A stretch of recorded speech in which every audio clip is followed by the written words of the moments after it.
What's up, everybody, and welcome to this week's episode of On the Bluff. I'm your host, Christian Fowler. Joining me, as always, my co-host, Gabe Kuhn, and starting the episode with us this week, our producer, Kenny Stubblefield. So we're all here to start.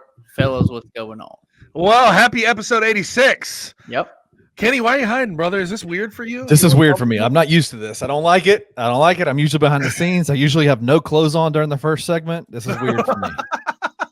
You're usually ripping your vape behind the scenes. Yeah, usually I got to keep it over here now. Sometimes you do it right above board. People see it. People see Not it. sometimes, every time. Go ahead and hit it right now. Come on, show me. Take a nice little drag. There it is. The modded thing. Hell yeah. Oh, can you blow an O? I give you an O. I don't even know what that means. No, This is why we don't let him on here during this. He just says, "How was your weekend, dude? I know you tried to play golf with me on Sunday. I was pretty tied up. You got the fever, the golf fever." Oh, it's so bad. It's so bad. That was pretty much what I did this weekend. Friday night we went and ate dinner with one of Anna Ruth's friends and her fiance. So that was good. And then Saturday went and played 9 with Michael, as you guys know, my best friend, and my brother-in-law, Jordan. We went and played 9, they had their wives and the babies with us. So nice. The babies were out there? Babies were out there. Okay, see, I was like, there is no way that he was able to get away from the brand new baby that quickly. I'm stunned by that. But he was out, the baby was out there. So the baby was there. Okay. Saturday night, me and her went to dinner, and then Sunday played golf. Tell you what I notice about Christian's life now. Yeah, man. Anna Ruth keeps that sucker busy. Busy. He keeps you busy, man. That's a fair assessment. And then this weekend we'll be in St. Louis this weekend. Now Kenny can relate to my weekend. Instead of doing anything, I either was on my ass playing College Football 25, which I need to play you. Your PS5? Yeah. Oh, well, I can't play you. But my stick works phenomenal. I got to show you some of my highlights. I have some clips that'll just blow you away. But I either did that or I was doing work, like the lawn, weeds being pulled. I had 2 beds I had to take apart and put together and put in separate rooms. One a queen, one a king. Yes. I was all over the place, all in my house this weekend. I think most people, if you're listening to this show and you are a father, and your kid is somewhere between the age of 8 and below, you can every one of us can sit here and tell Gabe, hey bro, your weekends are going to look like this until your kid is 8 years old, man. It's not he said it's over. It's over for you, brother. There's going to be so much work to be done around the house now all the time. Your wife Taylor is going to have a list every single weekend for you now. It's welcome to grown ass adult male fatherhood. This is what it is, man. You just there's always stuff to do. So you're just saying less beers, less video games, less sitting in front of my TV watching sports all day. That's tough. That's tough to hear. OV, bro. No golf. No more golf. Christian, get on your golf. We'll figure it out. We'll figure it out. I could strap the kid in and we can go play 9.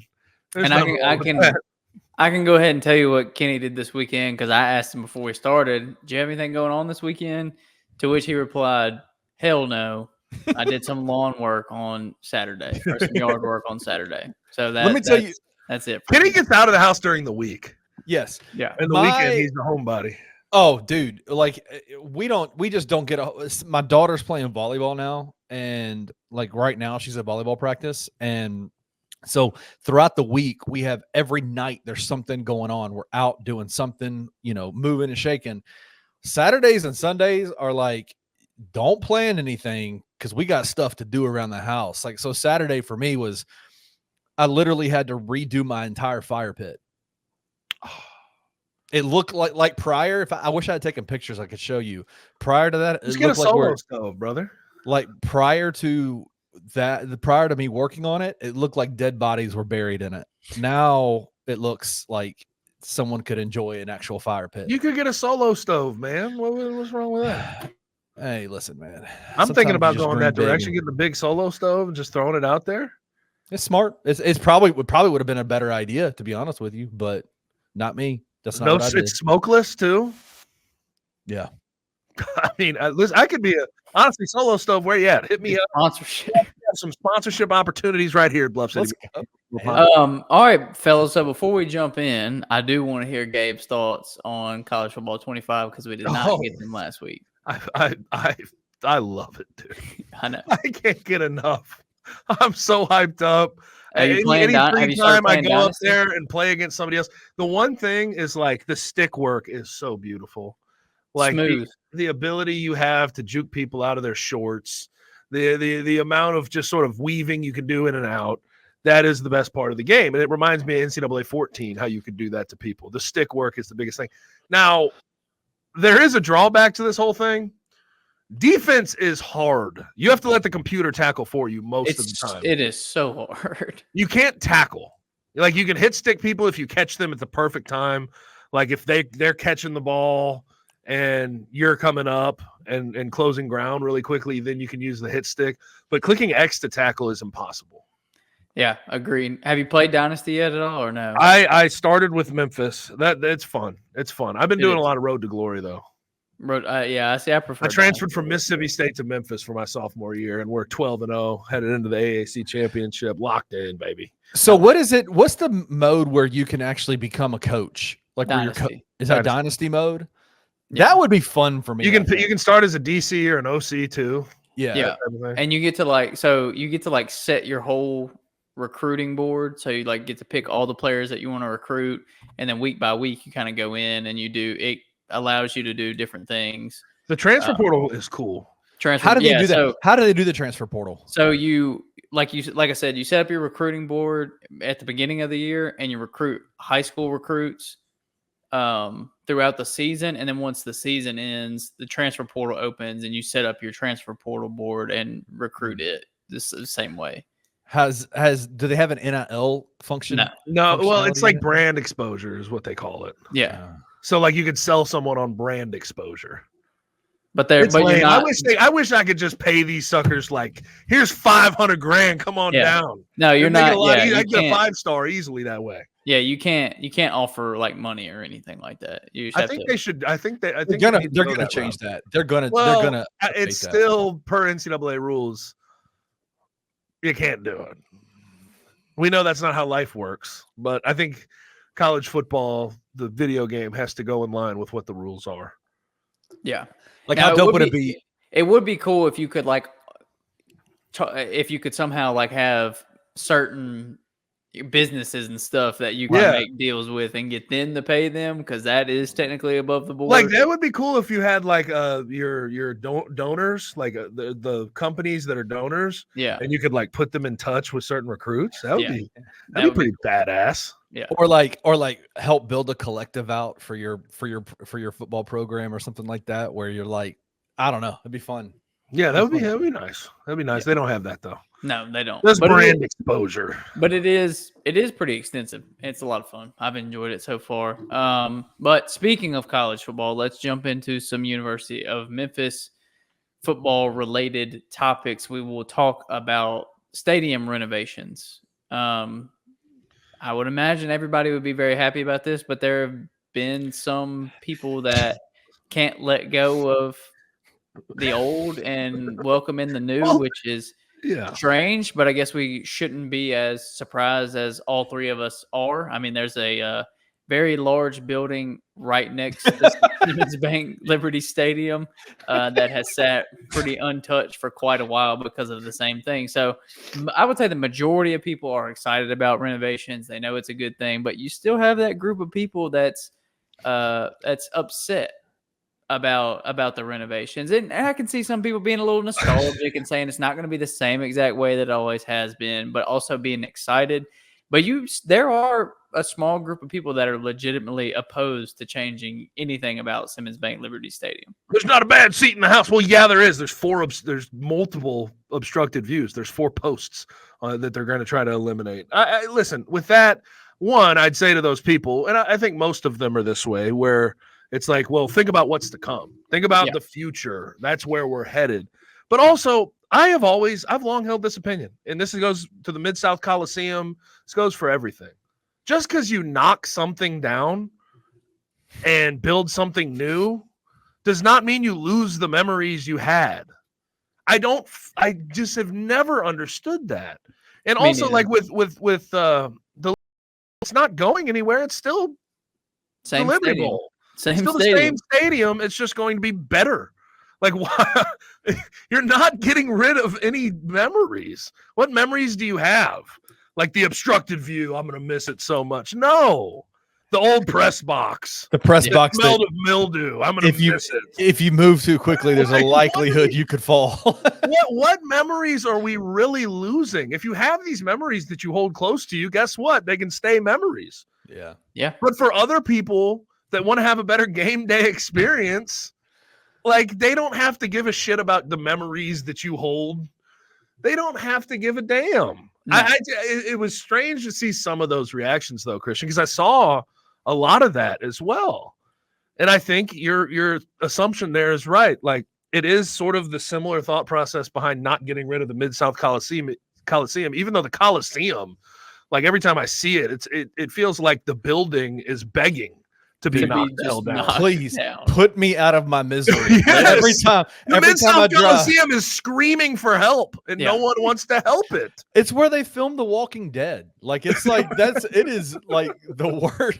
It is crazy. There's asbestos in it, man. Like get rid of the damn thing. And your memories, guess what? We can put up a plaque. We can write books about it. Your memories are still going to be there. It's fine. It's going to be okay. We'll commission Jeff Calkins to write a Mid-South Coliseum book and call it a day. How's that? Yeah, that'd work. That'd work. Well, so it is Monday night. They announced they had a press conference. You can find the actual press conference on Bluff City Media's YouTube channel. But Jeff Crane, interim athletic director, actually spoke to the media alongside Paul Young, mayor of Memphis, where they basically initiated the start of phase 2. And phase 2 is demolition, baby. Phase 2 is tearing a lot of shit down. And 58,000 to 32,000.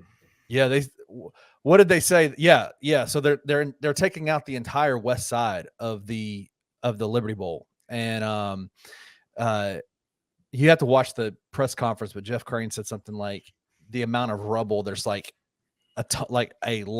multiple hundreds of tons of concrete that are going to be coming out from that place soon. I need to ask Jeff too. I need to ask some people that are involved if I could get like a memento, get like an old little piece of rubble from the Liberty Bowl. That'd be that'd be interesting. That'd be a nice little memento. The first place that got knocked down today were those ramps, those concrete ramps going up that west side. Is that not kind of exciting to y'all that is going away first? Like it definitely feels like the renovations, the new look is going to have no ramps, open space, like complex. That's awesome. Is that not awesome? Well, the fact that like those ramps have been there since 1965, right? Like it's well beyond time to get something done and update the look of it. Now the other side's going to be very similar, from what I understand. Right? It's going to be basically the same. Right. But this home side, I'm happy to see it, and I thought they made some really good progress, even in hours. Because you have the live stream. The live stream's up right now for people that want to go see it. I think Jeff Crane put it out on his social media, but they have a live stream that you can watch like day by day, see what they're doing and how it's coming along. Yeah, I mean, is there a stadium of a successful college football program that is in more desperate need of a facelift than the Liberty Bowl? No, there really isn't. I'm being like, honestly, that's a great question because you'd have to think about it, and I don't have to think about it much. No, there isn't. I'm gonna Google that right now because this is like I'm not gonna sit here and be like, well, Bowling Green, well, Ryan Field with Northwestern, but they're doing that right now, right? And they're semi-successful in the Big Ten. They're not like tremendously successful. And that's what I'm saying. Like you see the graphics and stuff. That they just had AAC. Did they just have AAC Media Day, or is it this week? It's right now. Yeah, right now. This is a 2-day deal. It's a 2-day deal. 22nd and 23rd. Yeah, so they were posting like graphics and stuff of it today, and you see like Memphis is whatever top. I think they were like tied for 5th or tied for 6th in home wins over the last several years. I don't remember exactly how many years it had been, but it's like you see the lists of teams they're up there with, and it's like, man, to be able to have an actual home field advantage with how good Memphis already is and has been at home, when you get a renovated stadium where people are excited to come to, and it's more of an event than, just going to a game at the Liberty Bowl. It's like exciting. It's, we can go before and hang out, and there's all these, different and new places, and it's so much new added to it that it becomes more of an event. And I don't know. I just see the Liberty Bowl having the potential to be even more of a home field advantage for a team that's already been really good at home. And I think that's one of the most exciting parts of it. Right. And I just think like having an updated concourse, having more field suites for the big donors so you can keep them happy. It is good for everyone involved. And I'm hyped up, man. Because the renderings, obviously you can take renderings how you decide, because renderings often look better than what the actual product looks like. But to see what's happening at that place is awesome. And I think I'm hoping that once people see the finished product and what the new updated Simmons Bank Liberty Stadium looks like, that we can get rid of like all the ulterior conversations of like, on-campus stadium. That type of thing. Because it's a mile off campus. Right. It's right there. I've long hated that conversation because I think there's on campus. It's right there. There's it's a plenty good spot with a lot of parking. Yeah, a mile away, and obviously it just needed a facelift. So I'm very excited about what's happening. But AAC Media Day is going along right now. Do we have anything? Hey, real quick about the stadium. Top 15 moneywise.com, which is, I don't know who they are, but they ranked top 15 worst college football stadiums in the country. Where do you think the Liberty Bowl is ranked at? Top 15 worst. So one being the worst. One being the worst. Number 8? Okay. Ooh, okay. Go ahead, Christian. What do you think? I was going to say like 11. They're number 7. Number 7 in the nation. Guess who's number 1? Ryan Field. They're like number 3. Who's number 1? Vanderbilt. Oh, but he just renovated, didn't they? Right. They just renovated. They were getting it built last year, right? Yeah. The other point that I did want to bring up before we move on to a little bit of AAC Media Days, if there is anything really to talk about, I think the one thing about the renovation and when it's taking place is it's taking place in probably the most important season in the history of the program. That's a little bit of a damper on like the whole project, but at the same time, got to get it done at some point. And why the present is the best time to go get things done. Right. Don't put it off. Just go get it. But 32,000, that's gonna be a hot ticket, man. It's gonna be a hard ticket to get. Yeah. No, and I think that's the positive spin on it. Like, even though, yes, you're right. Like, this could be an incredible season for the Memphis football program. And so I can see people being like, well, this is really the year that renovations have to start, whatever. But at the same time, like, let's be honest, Memphis isn't filling 60,000 seats every week, even if they are one of the better teams in the country, more than likely. So 32,000, they could fill that pretty much every week, or at least I'm thinking multiple sellouts this year at 32. Yeah. At 32, if they're as good as we believe they're going to be, then yeah, I think absolutely they have multiple sellouts this season. And so let them go to Tallahassee in week 3, beat Florida State, and come back fourth week. Standing room only. Standing room. You're gonna have people climbing the rubble on the home side. Yeah. So I think that's the positive way to spend it. Is like, even if Memphis was really good, they're not gonna fill 60,000 every single weekend. But 32,000, if they're really good, that's very obtainable to fill that up. Yeah. Now, real quick before we move on, we got one more thing to talk about with the stadium. Okay. The fundraising. Jeff Crane announced today that they have a goal. Obviously, they had the $50 million donation by the Smith Family Foundation, right? It was a matching thing, so they had to match that $50 million with their own $50 million to make it $100 million. Jeff Crane announced today that they're at $75 million raised already. So they've gotten to 25 on the match. They've gotten their 25 on the match. I mean, that's awesome. That's crazy, right? Was anybody else stunned by that? Yeah, they were at 23 not too long ago, and I was surprised as hell that they had 23 already figured out. Yeah, I mean, that's awesome. Like 25, I thought was going to be very hard, especially the first 25. Mm-hmm. The second 25 might be pretty complicated, but I think that if they can get it in the same timetable, they'll be well on their way to funding the whole project. So they've got 25 of the 50 needed. Is that what you're saying? Yeah. Yeah. So they have 75 total, of the 100. Total. 75 yeah, of the okay. 100. Yeah. So To go still with the 25 120 from the state. Right. The state. Right. That's wild. That's awesome though. But that also shows there's like the hunger. There's a hunger to go get this shit done. Like it's long been waited on, and you have a product and a team that you feel like can fill that thing out, and you're comfortable with it. You're comfortable with spending that money. Where in the past, when this program was not as good, donors were not going to throw that type of money at that football program to try to get their facilities better. Just never worked that way. And I remember there was a shift though when I was in college, obviously. Like after 2014, I promised that indoor facility, and basketball always jumped the line every single time with every project. The Lori Walton facility, they had a good facility before that. They end up getting that before our indoor. But once we started winning, they're like, all right, let's fund this damn thing and get this out of the way. Absolutely. And Jeff even announced today, he said they're asked like timetable, like when do you think you might reach that 100 million total? And he said projections are telling us by the end of the year, which is just, awesome. I mean, again, it's Super just impressive. it's a further testament to, I think there's a lot of narratives about the football team and how quickly this thing could go off the rails if the team isn't as good as they think. But how do you feel about that timetable though?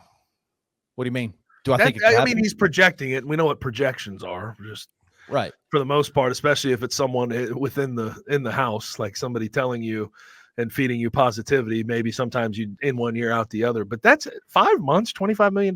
That's a lot in a short amount of time. You have to average $5 million a month to go get that. I don't know if I agree with that projection. We should extend that out a tad bit. I don't think they're putting a hard cap on. We have to have it by the end of the season. But that's their projection. But they're projecting that, which makes me go, to me, it's about optics, right? Like if you're putting it out there, if you're a spokesman for the university, you're not going to put out there an escalated timetable and if you don't reach it, it's like, what's going on, guys? Like if they have it, if they're saying by the end of the year, it sounds like to me that's a pretty safe bet. In my opinion, I have an opposite thought on this. Okay. I think they always sell the best possible scenario. They did that with our indoor facility for Memphis football for years. They said that thing was going to be in there when I had by my sophomore year, 2015. That shit didn't get there till 2018, 2019. I think that they go overboard sometimes. Like 2021. I think they go overboard sometimes with their estimates about how things are going to get done, and then usually it's delayed a tad bit. Well, there's a lot more riding on it here. There's a lot more riding on it right now because I think a lot of this stuff has to do with the involvement of the donors. This is optically for whatever conference you're trying to get into. You're trying to project this idea that there are people that are actively engaged in what you guys are doing and putting money into it.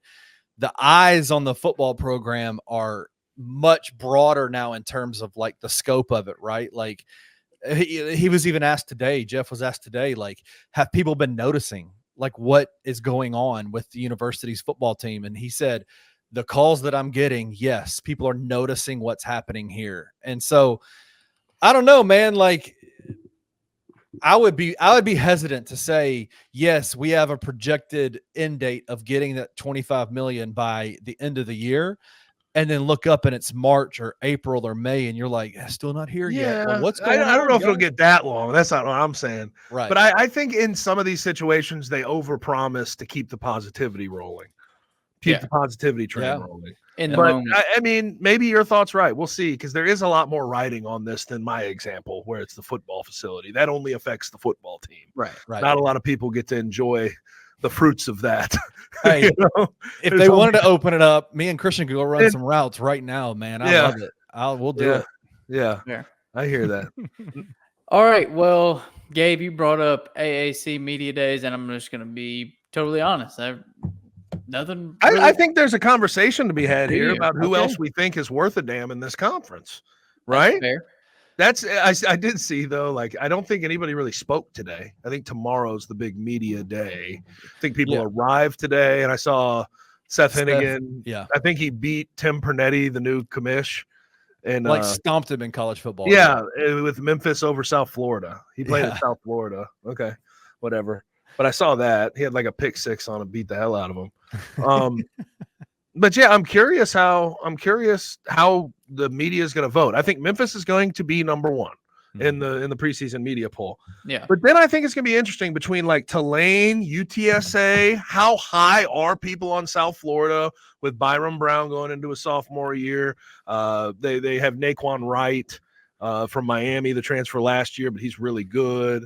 They have a really powerful offense. I think the defense needs to catch up. And you have Alex Golish, who can really dial some things up. I think they've been I'm going to be honest. I think they're my biggest worry in this conference. I really do believe that. I think they are the scariest team when you just look at the sum of their parts and how they've been recruiting and their coach and the amount of really good talent they have returning. I think they're a scary, scary team that is being a little bit underrated in the preseason.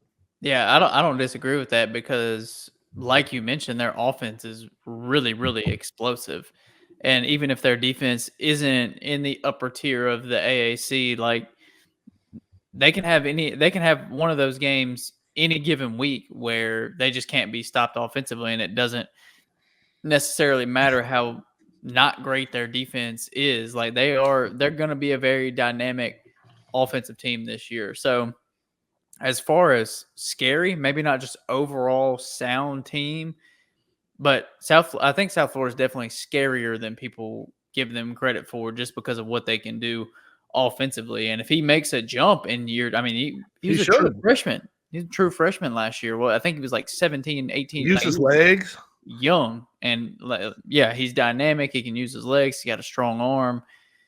He makes a big jump in year two, like then they become even scarier. You mentioned Alex Golish. That's not necessarily a point that a lot of people hit on, but he was an understudy of Josh Heupel at Tennessee.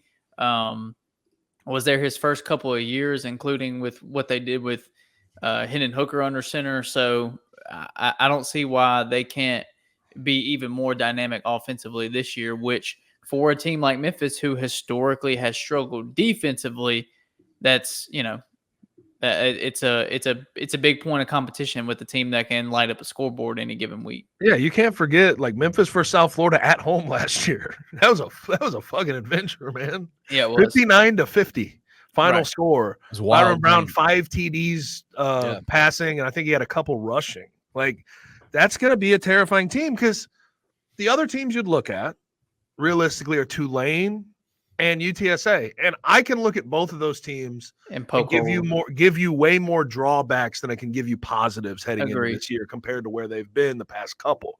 You had new quarterbacks altogether for both schools. Yep. You have a new coach at Tulane, even though I like John Sumrall. Willie Fritz did a hell of a job there for a long time. Changing that culture in year one, I don't care how good you were before, there's sometimes growing pains. I remember Fuente leaving after a 9-3 or 9-4 season. Norvell comes in. We were 8-5 the next year. Like we were a pretty average team for the most part when you consider the run. Like I think that's going to be some growing pains for them. And then like they've lost some guys over the years. I just think it's going to be more of a challenge. I would imagine UTSA and Tulane will probably be in that 2-3 range ahead of South Florida. Yeah. But if I was ranking them, if I was putting my poll together, I think Memphis, then South Florida, then we'll debate UTSA Tulane. Yeah. I think you're right though. I think it will probably be Memphis, Tulane, UTSA, and then South Florida after that. That would be my guess on the way that it shakes out. Yeah. And do y'all know Brad Powers from host a podcast called, let me find it real quick. Bet the Board Pod. Bet the Board. Not familiar. Not familiar. He is apparently does a lot of college football stuff, and he put out some not pollings, but basically predictions for wins and losses. Are you ready for? Let me just share this with y'all real quick. college football teams that he has favored to win in 11 games this fall. Can you guess? There's 1, 2, 3, 4, 5, 6, 7, 8. Jesus. Hold on. 1, 2, 3, 4, 5, 6, 7, 8, 9, 10, 11, 12, 13, 14 teams. 11 games? 11 games. Yes. I can give you Georgia, Ohio State, Oregon off the top. Okay. I Not Georgia. wonder if Michigan would be on there. I'm going to lean away. Texas. Georgia is Memphis not on there. Georgia is not in there though. Well, then Yeah, throw it. to hell with these projections. Well, look, so here's the teams. This is what's interesting to me about it. Memphis is one of those teams that he has favored Right. to win 11 games. Guess who else is in there? Boise State, Liberty, Okay. Appalachian State. So like teams You have that to separate yourself in the group of 5. the group of 5, right? Like there's at least 4 group of 5 teams that he has favored to win 11 games this year. Like that's Yeah, I'm gonna be honest. This dude's kind of just insane. Like 14 teams are not winning. 11 games. The one thing though that I agree, like the Boise State, Liberty, those thoughts are there because like you want to be the group of 5 representative in the college football playoff. And like most people would say, just be undefeated and leave no doubt. And I'm totally fine with that. But Florida State's going to be, the second game on the damn schedule. Like, it's hard. I think they'll give them a run, but I can't project Memphis winning that game. But I wonder by the end of the year, when you look at the rest of the group of 5, how much a loss against Florida State, especially if it's a close loss, I wonder if that docks you. You say Liberty goes 12-0 with that shit schedule. I don't think Liberty would get the nod in over you necessarily. If your only loss was a close road loss against Tallahassee, you would hope that the committee is good enough to say, look, we understand Liberty's undefeated, but this Memphis team won 11 games and they lost to what could potentially be a, let's say college football playoff caliber team. Yeah, let's say Florida State's a top 10 team in the country, and it's like, okay, their one loss to Florida State by 6 points on the road is better than any win that Liberty had. You would imagine. Right, but like last year it was a little weird with Tulane because they lost 2 games though, and they didn't even win the conference championship. And SMU lost 2 games, I think, at that point. So people were pointing to SMU, but SMU didn't have a strong enough schedule. So it's just there's some give and take here. But if Memphis were to go 11-1, only having lost at Florida State by at least a respectable margin, I think they probably get the nod over the rest of the group of 5. But we'll have to see how the Mountain West plays out. That's going to be the wild card here because don't forget they have the scheduling alliance with Oregon State and Washington State, and that strengthens their the thought process behind them with the college football playoff committee. So it's going to be this is going to be I hate to put it this way. I think this year's just such a trial run for the 12-team playoff. Yeah, definitely. Because they're gonna go to 14. Like it's gonna have to be an overwhelming, astounding success for them to stick at 12. Yeah, but I don't necessarily think that's gonna even matter all that. I'd say I don't even know if it being astoundingly successful is gonna keep them there. They're still gonna expand it and make more money. Make more money. Yeah, that's all. That's all. But it's just a trial run. It's a little weird. Yeah. So this same guy, I know y'all discounted this guy's ranking or his favorites or whatever. 14-11 win teams. 14-11 win games. Love those projections. He also projected 4 teams to be favored in only 1 game, and projected 4 teams to only be favored to be favored in 0 games this fall. There is in both of those categories, there is an AAC team in there. Which teams do you think that is? Who's favored to win 1? Right. Only 1. No. Do I have to shoot lower even? Yeah. Charlotte is favored to win 1 game. And then Temple's Temple, 0? I was going to say Temple is 0 games this fall. That's garbage. Stan Drayton is getting canned, no doubt about it. I looked at CBS Sports hot seat rankings. He's like a 4, which is win now or be fired. Yeah. And then there was only 1 5. It was Sam Pittman. I'm like, Stan Drayton is a hardcore 5. Yeah. He had there's no way he survives this year. Well, it's funny. No, it's just so funny because I love listening to other teams' podcasts and kind of their content creators that talk about their programs. There's some friends of ours over in Tulane, over in New Orleans I think they're called Uptown podcast or something like that. They did a AAC season preview podcast. They had a content creator from each team do kind of a season preview like piece of audio, and they put it together into a podcast. And it's so funny to listen to. Like I listened to the Temple guy talk, and they're like full on like 6-6 bowl game this year. Like, I mean, how sad is it, the state of affairs? Because Temple was good when I was in college. Like, Matt Tyler Rule, Medikevich, Matt Rule, like they had Hassan Riddick, EJ. What was his name? Why am I? Or PJ, their quarterback, played in the XFL as well. PJ Walker. PJ Walker. So they had a good team then. But how sad is the state of affairs? If you remember, EJ Warner has been their starter for the last 2 years at quarterback. He got in the transfer portal, and you're like, okay, is he going to make a big move up? He went to fucking Rice. You lost a transfer quarterback who played well for you to Rice. Bad. That is so sad. it's bad. That's got to be depressing. 6 wins is like, Yeah. if they get to 6 wins, I don't know. Whoever plays a part in that should get a statue outside the damn stadium. Dan Drayton's going to have a statue, Holy man. hell. What are you talking about? The Rocky statue in Philly. The ultimate underdog, Stan Drayton. Yeah. All right, fellas, we are going to wrap it up. And if anybody, we're not going to wrap it up for good. We're wrapping it up for the Hot 3. But if anybody deserves a statue, I think we all know it's Kenny Stubblefield for the work he does here for us, especially on the Hot 3. So we're going to take a quick break, and we are going to be back on the other side with the Hot 3 and hopefully a picture, at least, of a statue of Kenny.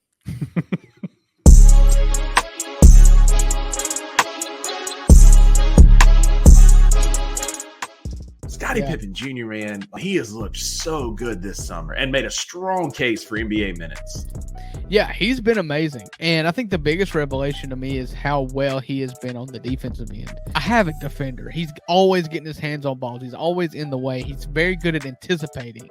How that translates to an NBA 82-game regular season and playoffs is different. Yes, I do agree that John Morant's your point guard. I want him playing 32 to 35 minutes a game.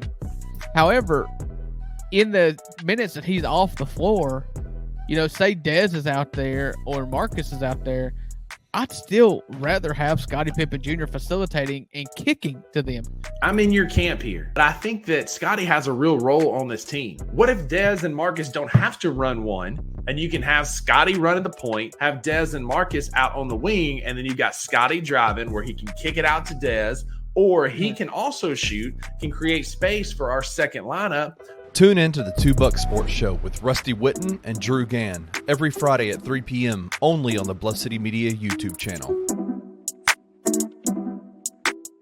Every American Olympic athlete in their welcome gift bag is getting a Penny Hardaway 1-cent candle. Have you guys seen this? No, That's amazing. I think that's awesome. I mean, the marketing How bad of is it that? is incredible. I mean, It's I'm amazing. about to buy a 1-cent candle right now. We've grown up watching and paying attention to Penny Hardaway. He's been the coach of the University of Memphis for 6-7 years, and so you're like, you kind of get used to having him around, to kind of get used to him being the face of the college. And then you read things like this, and you're like, what the hell, dude?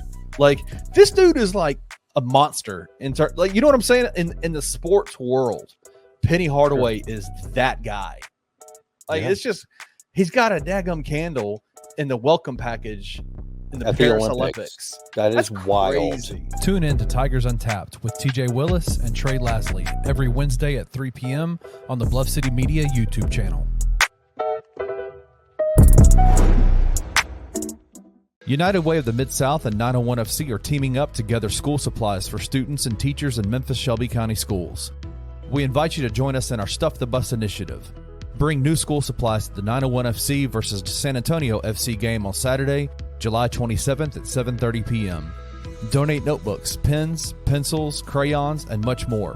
Or you can contribute by texting UW Schools to 41444 to make a monetary donation.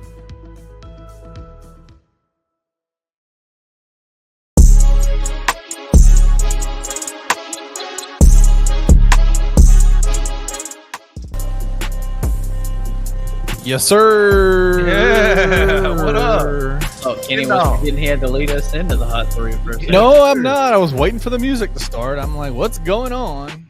Yeah. All right, y'all. Hey, listen, it is halftime of the Summer League Final where your Memphis Grizzlies are playing the Miami Heat. Led by Scottie Pippen Jr. Led by Scottie Pippen Jr. The score is 57-54. Got it right here. What is it, Following the whole 57-54? time.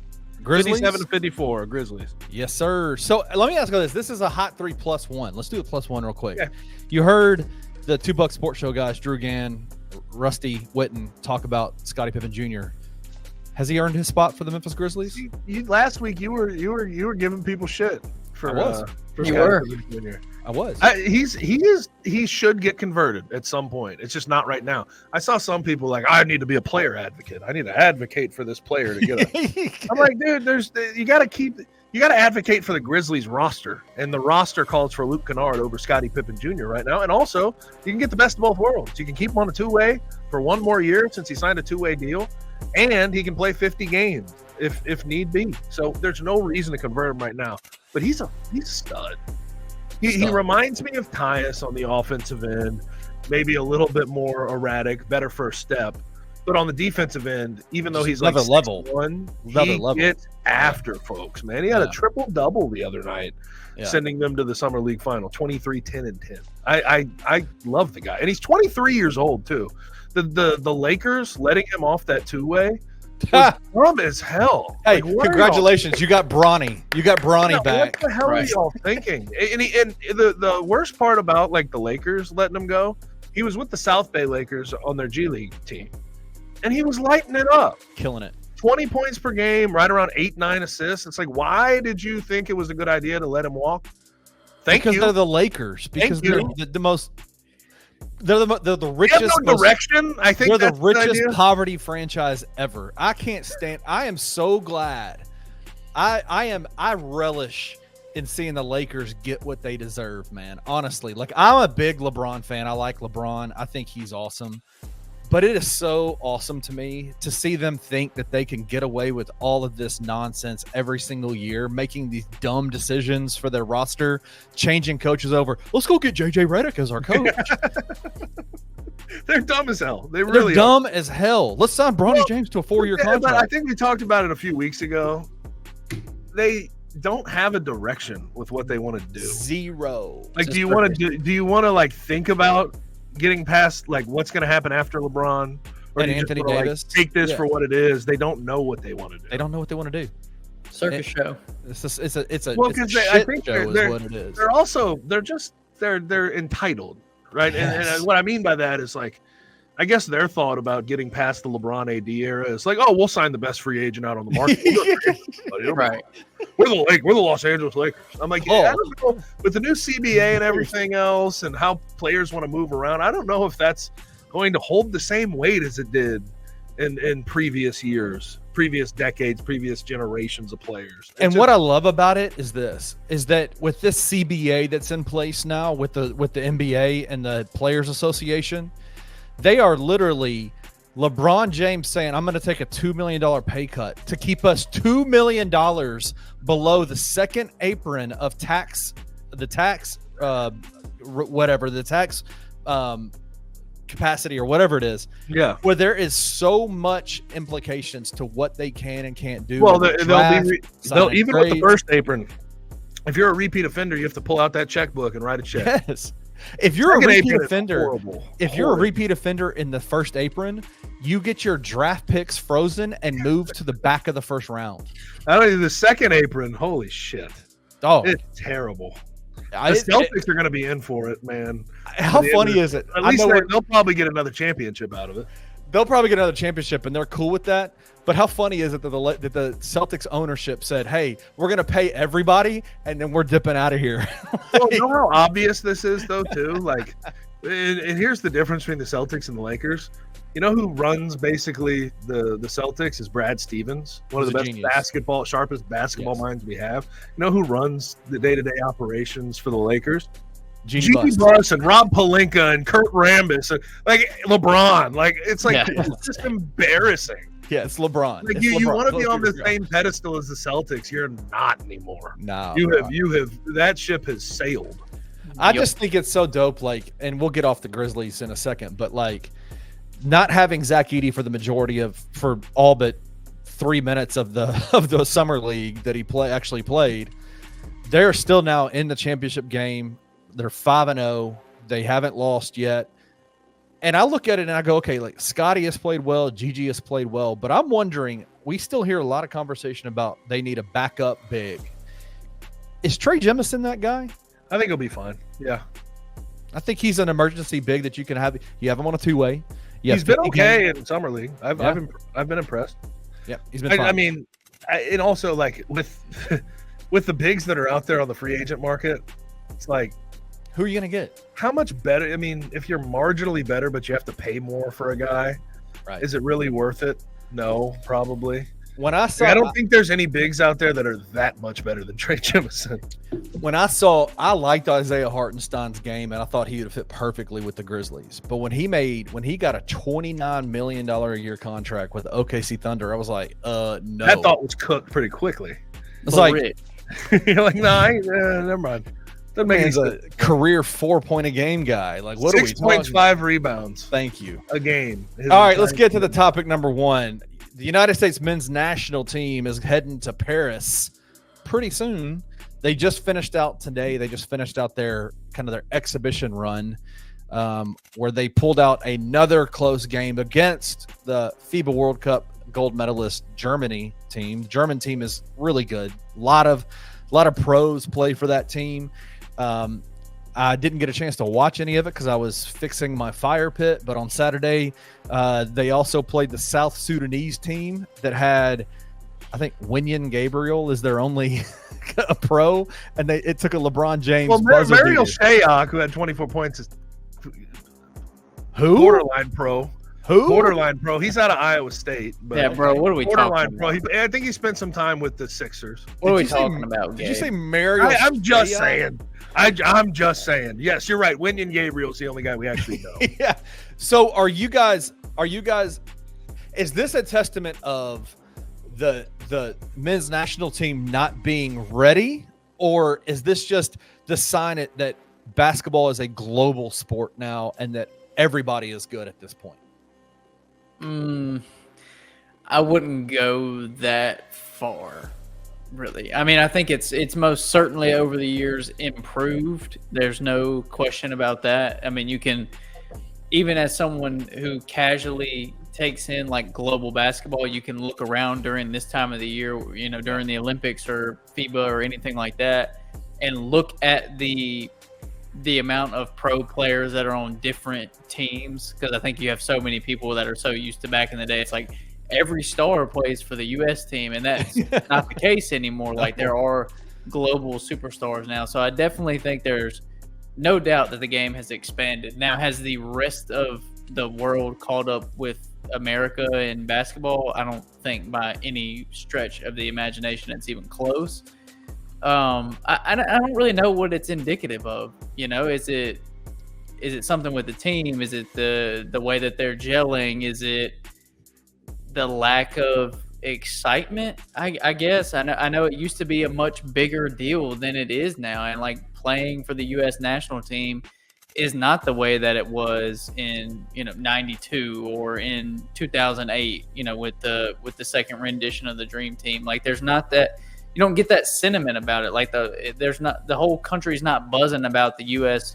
men's basketball team like they have at certain other points in time. And I don't know the exact reason for that, but I think those are more so factors in my mind than the rest of the world catching up to America in basketball. A few things. One, I think we do also need to chalk this up. These are exhibition games. Correct. And the U.S., they don't have an edge about them going to play South Sudan. They don't give a damn. They think the South Sudan's just going to roll over. And know what South Sudan's doing back there? Like, their coach is giving the damn miracle speech that Herb Brooks gave to the 100%. Yeah, like, that's what's happening on the other side. So I think there's that. I do think that, yes, the world has not caught up all the way to the U.S. They're catching up, though. There's a lot more talent. I do think the FIBA rules come into play here. Joel Embiid is awful.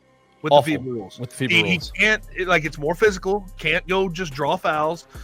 He doesn't understand that you can take the ball off the damn rim where everybody else, all these foreign players, no, yeah, we can go do that. The goaltending's damn near allowed, so let's go ahead and get this done. And I think there's some players in the United States that are still playing on NBA rules, and they're not used to the game.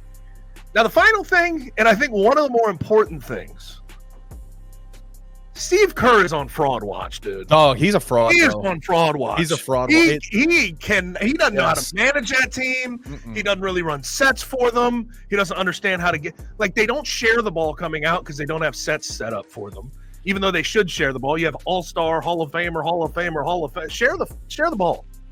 And then his substitutions in those games. I know that it's exhibition and he's going full platoon, first, second team swaps. But brother, once you get into the Olympics, you're not going to do that. You're going to have to be situational. You're going to have these, the starters and the backups make sense. Why not do that right now in exhibition so you can get them used to their roles when they're actually in the Olympics? He's just trying to give them all the playing time in the world. I'm like, the politics are kicking his ass. Yes, This they whole are. thing. He's starting all the old guys, even though it makes no sense. Like LeBron, Steph, and KD, if you're going to have them all on the floor at the same time, you're going to have to supplement it with defense, and your best defender is Drew Holiday. But Drew Holiday being a starter for Team USA just seems weird to me. I don't know about you guys. Yeah. I think you should mix those up. I just think he's on fraud watch. I think Steve Kerr has been, and he showed it in the FIBA World Cup when Germany Yes, he did. handled business. I think he's not that good as a Team USA's head coach at getting them ready for the international game. I think it is that simple almost. We'll see what it looks like in the Olympics. But my take on them right now is they'll win the gold, but nothing's going to be a given. They're going to play Serbia. on the Serbia 28th. first round. Yep. Open up. Then they're going to have South Sudan again. And they round it out with who's the Puerto Rico or something like that. I think that's right. Nothing's a given. If you can't beat South Sudan by 20 plus, nothing can be a given, even if it's an exhibition. You are 43 and a half point favorites. And this is South Sudan's first Olympics ever. You beat that team 101 to 100 because LeBron James at age 40 had to go into freaking God mode. And they decided not to call a foul for winning. And then, even Germany, you said Germany won the FIBA World Cup. Let's think about what we're talking about here. Yeah. You know who the three best players on Germany are? Franz Wagner, Franz Wagner, Mo Wagner, and Dennis Schroeder. But let me tell you something. Can we really be serious? Be serious right But now. let me tell you something. Those three guys, that's a talented team. I have 11 Hall of Famers on this side, and I can't beat them by 20. Yeah. Give me a fucking break. Dude, Dennis Schroeder turns into point god in those Olympic games, those FIBA World Cup. Stop. Dude. Sure, but damn. You I'm have like, Drew who Holiday is- and Tyrese Halliburton and Ant Edwards and you have all these guys at home. I get you. I just at the Dennis same Schroeder's time. never been an all-star in the NBA. That's what I'm saying. It's weird. I'm like, where did this come from? I guess he's better with the international rules because he grew up over there. Yeah, I think that's what it is. But at the same time, dude, it's Dennis Schroeder. Dennis Schroeder, yeah.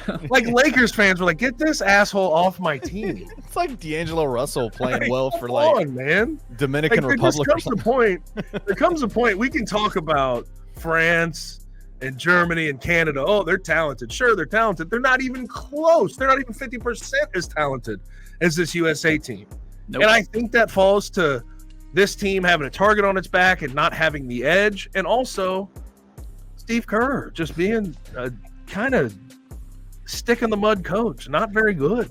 If LeBron has to save this team, if he has to be the best player on this team, they're not going to win. They'll win gold, even if that's the case. If LeBron has to be the guy to carry them like he has been the last 3 games, It's almost like this team, though, the way they're playing is like, I have to get my ass kicked before I start giving a damn. I have to learn that we can lose one of these games. They've got to be woken up. Yeah. They've got to. Like this South Sudan, they're down by 14 at half, then they turned it on. Right. Canada, they were struggling at half, then they turned it on. Yeah. Germany, same thing. Then they turned it on. And LeBron, by the way, last 4 minutes had 11 points. He went against off. Germany. He went off. But it just seems like a mismanagement right now that they're going to have to get over before they actually play on the 28th. Yeah. Because you can't do that in the Olympics. You can't slip up in the Olympics. All right, second topic. Let's go. UFC 304 is this weekend. The preview. Let's go with it. It's there's some interesting fights on it. I don't know if this is one of the more exciting main events that we've seen, but it is for a belt. It's for the welterweight championship. Leon Edwards versus Bilal Muhammad. Bilal Muhammad has won 75 straight fights and finally is getting a title shot. No, I'm just joking. He didn't win 75, but he's got a lot of wins. And are you guys excited about, like, I mean, what are your thoughts about Leon as a champion and this fight as a whole? It's kind of it's a rematch from a previous fight where Leon poked Bilal in the head, in the eye, and basically stopped the fight. Like, are you guys excited about this fight at all? I wish I was more excited about this fight, like genuinely, because they're in London, right? Yes. Am I correct on that? So they're in London, and like we already know, even if this fight card or even if the end goal of this card aren't like top tier, this will probably be the best crowd of the year. Like this will probably be the best. Like on TV, you know, when you hear the announcements and you hear the noise and you hear the chants, like this will be the best crowd of the year, more than likely. And you're going to hear a lot of chants. And you're going to hear a lot of chants with it being a European crowd. But you look at the card, and it's not bad by any means. Like the main card, a lot of good fighters on here. But not a lot of fighters that get people excited, that get casual fans excited. Kind of. Huh? Paddy Pimblett, kind of. Kind of, but he's lost a lot of steam. You start off with Arnold Allen and Giga, I can't say his last name, Chikadze or something like that. Yep, Giga Chikadze, yep. Yeah, with the old Giga kick. Those are two really good fighters that not a lot of people know about, or not a lot of people pay attention to. Arnold Allen's awesome. Muhammad Makayev and Manel Kape. Cool. It's two really good fighters that nobody really knows about. Muhammad Makayev has been a killer pretty much outside of one fight since he's gotten to the UFC. Nobody really knows about him that much. Even Bobby Green and Paddy Pimblett is like is the biggest name. Like kind of a headliner. As weird as it is, like these are probably the biggest two names on the card outside of Leon. I mean, obviously after what he did to Kamaru, he's a big name. But Bobby Green and Paddy Pimblett, which that could be a good fight, but I don't know if Paddy can put up with Bobby Green, honestly. Hey, by the way, that's gonna be interesting though. Call him by his real name. He's changed his name to King. It is now King Green. You're right. He is not Bobby Green. He is King Green. Co-main event, also for a belt. Also, it's for the interim heavyweight championship, and that's Curtis Blades and Tom Aspinall. I like Tom Aspinall a lot. Curtis Blades has always kind of bored me. I'm not a big Curtis Blades fan. To me though is like Tom Aspinall needs to win this fight to convincingly. He needs because this would be the avenging of his. He's won 5 of his last 6. The only one he lost when he got KO'd by Curtis Blades when he tore his knee up. Yeah, so it's like this is the fight where it's like, brother, show that you can compete in the heavyweight division. This is the reason why. This is why I am excited about this fight, because Tom Aspinall is in danger of a boring fight against Curtis Blades of being passed up for a John Jones Alex Pereira fight. Yeah. Like if he comes out and he doesn't blow the doors off Curtis Blades, because it would be a fun matchup. John Jones and Tom Aspinall, if Tom Aspinall comes out, that's going to be a fight. Kenny, you say that if he loses or it doesn't win convincingly, that Alex could get that fight over him. I'm in the other camp of saying if he loses, he doesn't get that fight with Alex, because I think he's the one that gets the fight with Alex first. If that Alex would make sense for the transition to heavyweight, yeah. Yeah, I think they would start him at Tom. I mean, John's saying he's not going to fight until November. Now he's got legal issues. Well, and John's got Stipe too, right? Right, that's what I'm saying. He's saying he's like timeline actually makes way more sense with what you're saying, Chris. Right. He's saying he's going to fight Stipe in November. John's battling legal issues again. Go figure. Who would have thought that would happen? And if Tom beats Curtis convincingly, Alex is not sitting on the sidelines. What's the John Jones shit? Is it more drug stuff? It was a drug test. He got some PEDs. No. It was during a drug test. Apparently, it was some assault during. He cussed out the drug tester and the person that was giving the drug test. Yeah. Yeah, that usually you're a very innocent guy. You were gonna pass. Well, that no, drug he test. took the drug test. Yeah, he passed the drug test. passed It wasn't the drug anything test. about the drug test. He It's just the got way pissed that- off because he was drunk. He was at he was at his birthday party.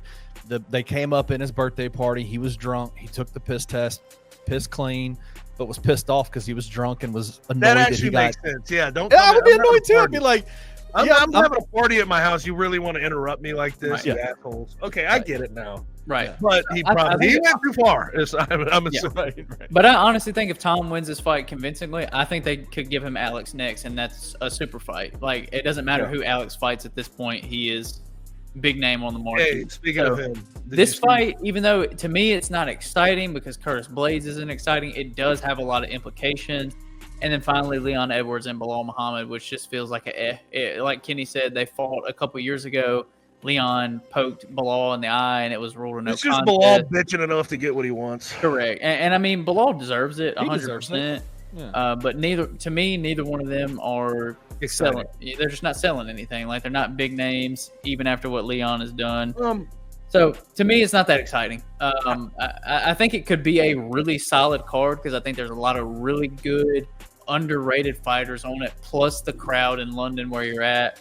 But it doesn't have that draw. It does not have a big draw to me, Yeah. at least in the States. In London, it's huge because you have so many English fighters on here.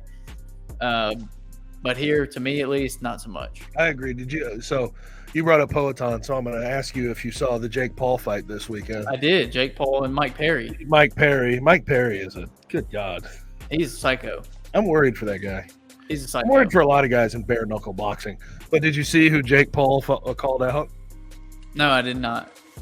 He He called said out after Alex. Mike Tyson, he wants to make a fight against Alex Pereira, which to me is so disingenuous because, like, I think everyone sees through it. He doesn't actually want to fight Alex Pereira. Heck no. He just knows that Alex Pereira will never fight him, so the call out just makes him seem like a badass, even though Yeah. everyone knows what's happening here. Just here's my thing. There is an end date to what Jake Paul's doing. Keep fighting bums, dude. Yeah. Keep fighting bums. Just don't. Alex, most of the top 10 in any weight class above, I don't know, middleweight would beat the ever living shit out of Jake Paul in a boxing match. Most of them. Yeah. Even though they're not natural boxers. Yeah. But he keeps fighting these washed up jackasses that Yeah. have no chin anymore. That's- It's like, dude. It's very fair. Then he calls that, like, Mike Tyson, you're calling out a 58-year-old dude. Like, think about that on the surface, how weird that is. Strange. Yeah. All right, Kenny, last topic, and then we will get out of here. You guys ever like come up with a really good topic and then lose the article that that the topic is about? Anyway, No, I'm gonna try to go.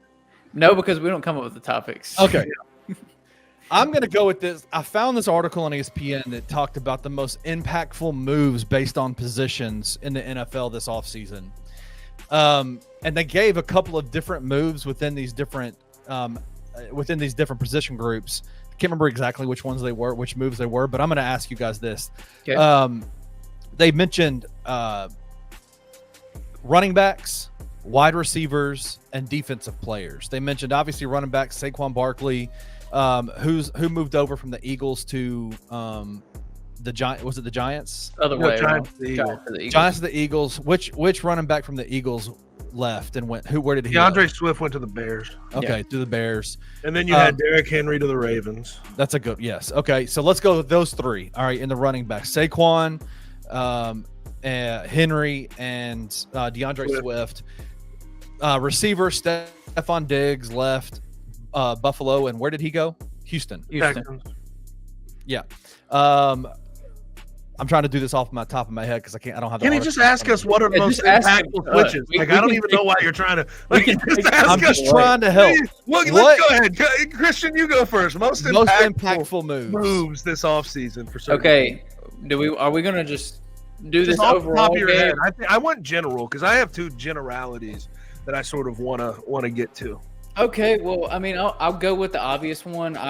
I can think of some deeper ones that are probably a little bit more fun to connect the dots to. But to me, like, it's so hard not to start with Kirk Cousins. And like I said, I know that's cookie cutter. I know that's easy. Maybe I'll get a little more creative on a different one. But to me, it's Kirk Cousins. Like that, it's hard to not have that one number one. If he's healthy, if he recovers from this Achilles injury and he is fully healthy, Agreed. he unlocks what has been a sleeping giant of an offense for the past couple of years. They've invested 3 top 10 picks in skill positions offensively with Kyle Pitts, Drake London, and Bijan Robinson. Kyle Pitts was a Pro Bowler as a rookie, was very good, has not been as great since. Coincidentally, his quarterback his rookie year was Matt Ryan towards the end of his career. Quarterback the last 2 years, not been so great.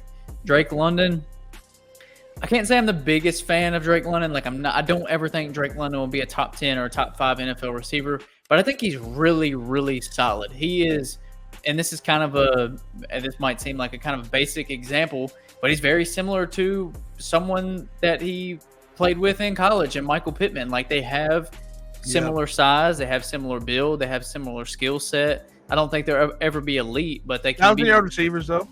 Yeah, they can be very, very good receivers.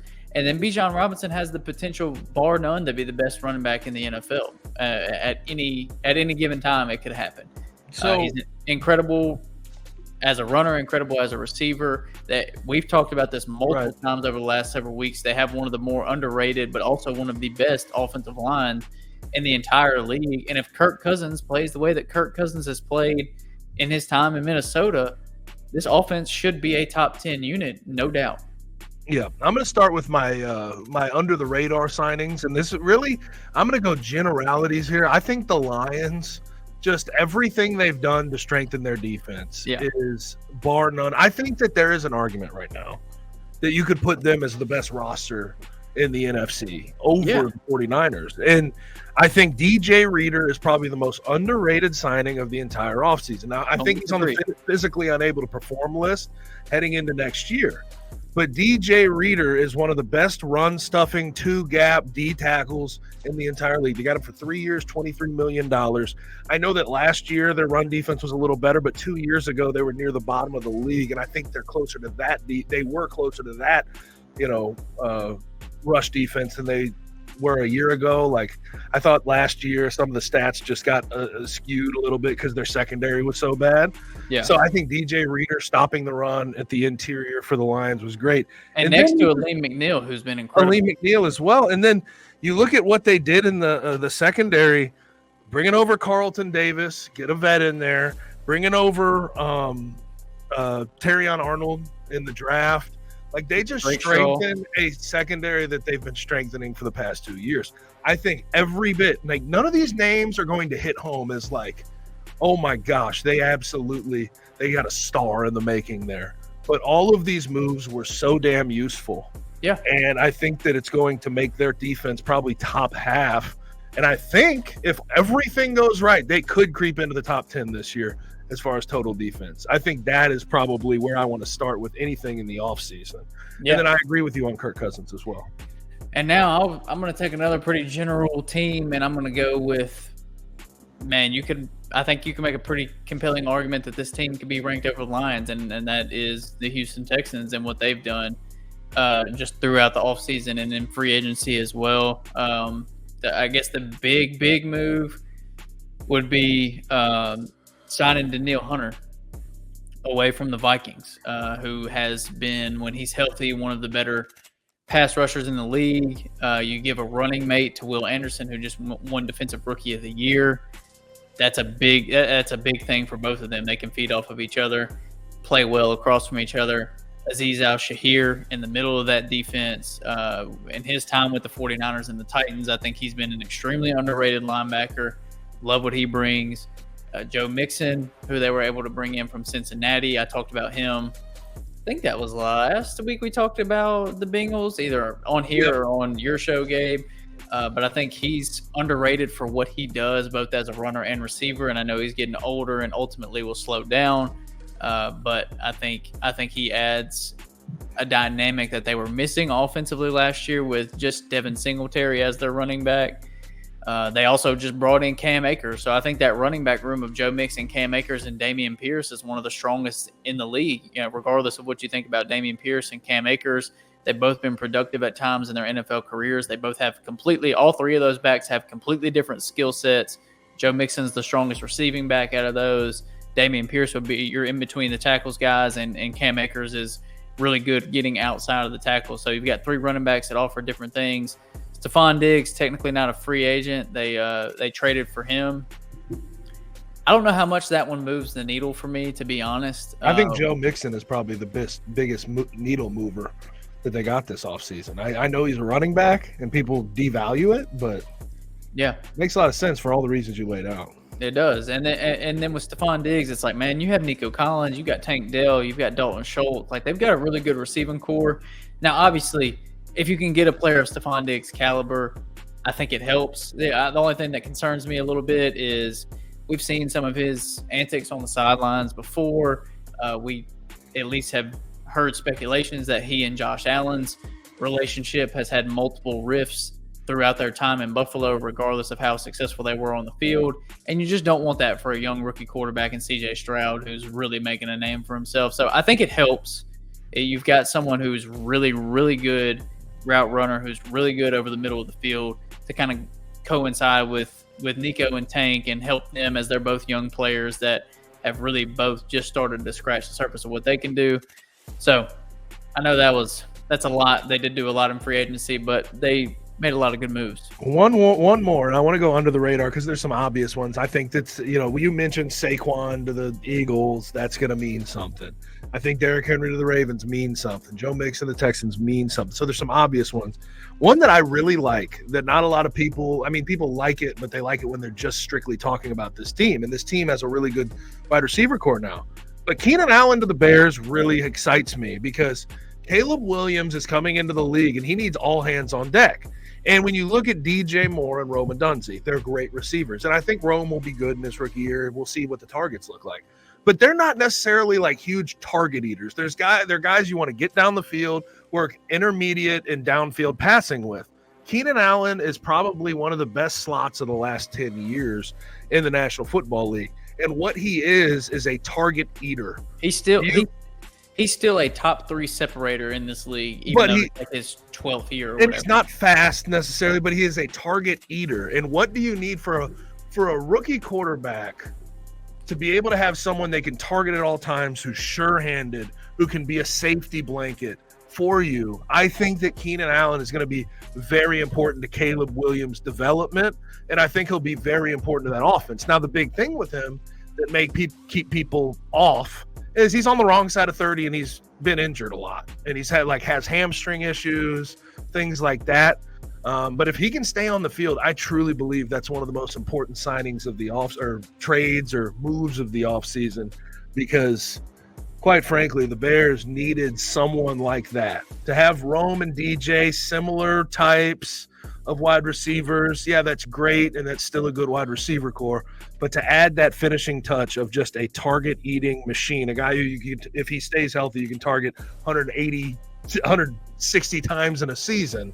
That is important for someone who's trying to come into their own as a quarterback in the National Football League. Yep. Completely agree. Well, that is going Have you guys watched that? Speaking of real quick, have you guys watched the Not going to do it.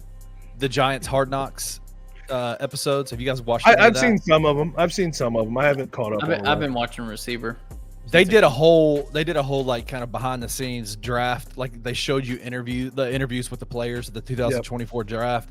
I understand why the Giants chose Malik Neighbors as their first round pick.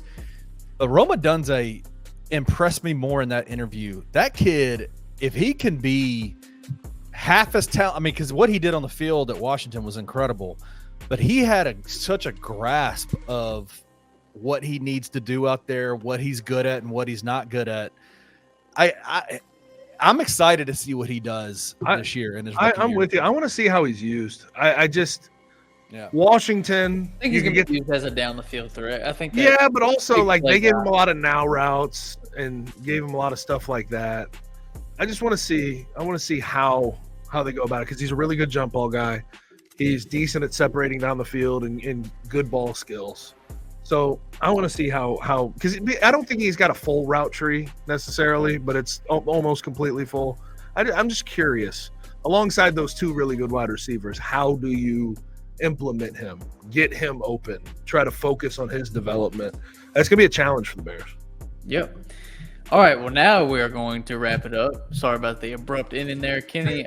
We appreciate you guys for joining us this week. We thank you for watching. If you are watching on YouTube, you can like, subscribe, and comment there. If you're listening, wherever you get your podcast, Apple, Spotify, or any other platform, you can do all the same things there. You can also head over to bluffcitymedia.co. Check out all the shows, articles, podcasts, videos. Everything is located there. Once again, thank you guys for joining us, and we will see you back here next week. Thank you for listening to On the Bluff. If you enjoyed this episode, leave a rating and a review wherever you download your podcasts. Also, like and subscribe to Bluff City Media's YouTube page. Head over to www.bluffcitymedia.co for comprehensive coverage of Memphis sports and how you can become an insider.